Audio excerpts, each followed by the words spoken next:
নমস্কাৰ, পুনৰ এটা নতুন ভিডিঅ'লৈ আপোনালোকক স্বাগতম জনাইছোঁ। লগতে ভোগালী বিহুৰ ওলগ জনালোঁ।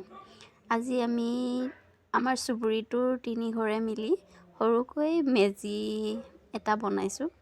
মেজি মানে এইফালে দেখোন মানে খৰি ইমান পাবলৈ নাই দিয়কচোন, সেইকাৰণে আমি কলপাতৰ শুকান কলপাতবিলাকে এনেকৈ মেজি হিচাপে বনাই লৈছোঁ। আৰু গুৱাহাটীৰ মানে আমি যোনটো অঞ্চলত আছোঁ তাত এনেদৰেই মেজি বনোৱা দেখিছোঁ, কিন্তু আমাৰ সেইফালে উজনিৰ ফালে কাঠৰ খৰি বা বাঁহ খৰি এনেকৈ ধুনীয়াকৈ মেজি বনায়।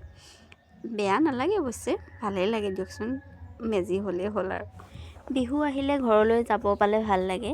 এইবাৰ আমি যাব নোৱাৰিলোঁ, ইয়াতে উদযাপন কৰিলোঁ। মাহঁতৰ মনটো বেয়া লাগিছে, তথাপিও আৰু উপায় নাই।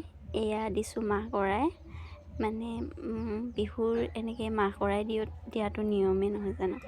এয়া হৈছে মেভান, মনু আৰু ভেপুৱে বনোৱা মেজি দুটা, এয়াও জ্বলাই দিছোঁ। লগতে ভিডিঅ'টো চোৱাৰ বাবে আপোনালোকক অশেষ ধন্যবাদ।